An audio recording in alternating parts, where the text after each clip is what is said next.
মাননীয় নরেন্দ্র মোদীজি এবং অমিতজি, বহু ভাষা বহু বর্ণে দেশ ভারতবর্ষ, সেই ভারতবর্ষকেই কিনা আপনারা সংশোধিত নাগরিকত্ব আইন দিয়ে মানুষকে বিভাজিত করছেন। ভারতীয় সংবিধান সবার সমান অধিকারের কথা বলে, কিন্তু বিভাজন আপনারা করেই ছাড়লেন।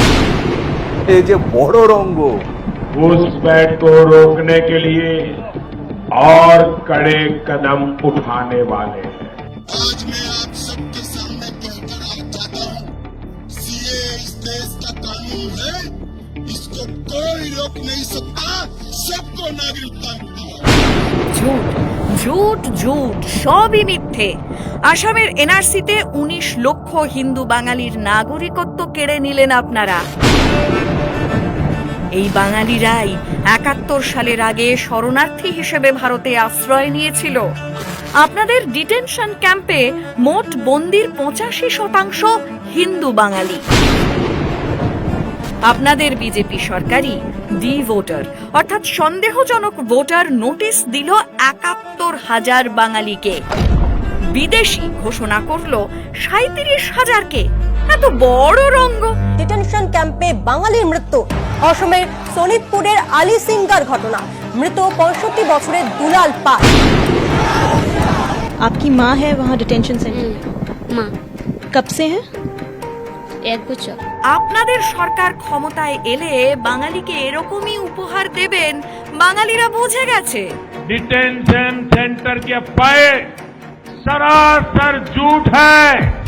এত মিথ্যে কেন মোদিজি? প্রমাণ।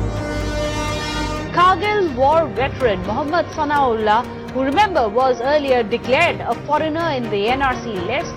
আসামের কামরূপ জেলার মোহাম্মদ সানাউল্লাহ ভারতীয় সেনাবাহিনীতে 30 বছর চাকরি করার পর আসাম বর্ডার পুলিশে কাজ করছিলেন।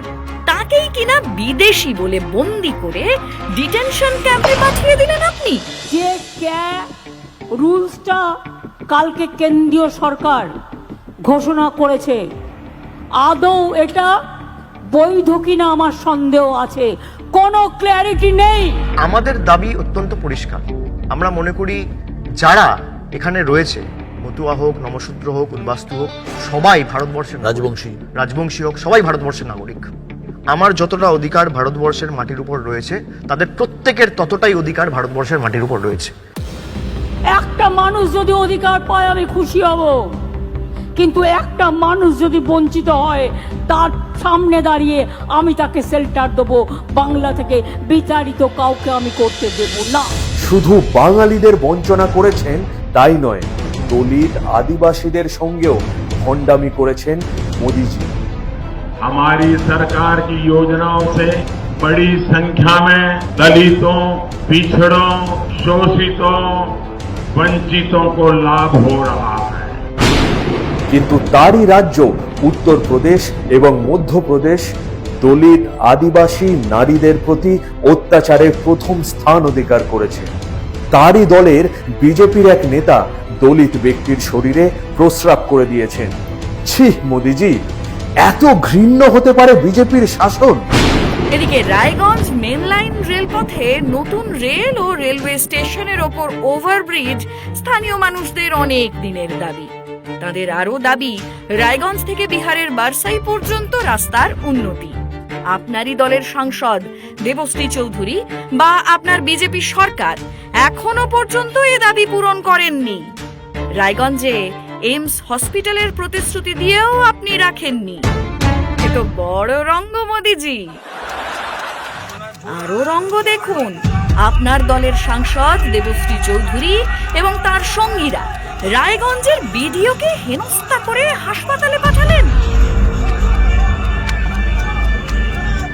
আপনাদের মিথ্যেগুলো ধরা পড়ে যাচ্ছে যে মাননীয় মোদিজি, আপনাদের মিথ্যের ফাঁদে পা না দিয়ে নিজের অধিকার নিজেই বুঝে নেবে মানুষ। নমস্কার নেবেন মোদিজি এবং অমিতজি।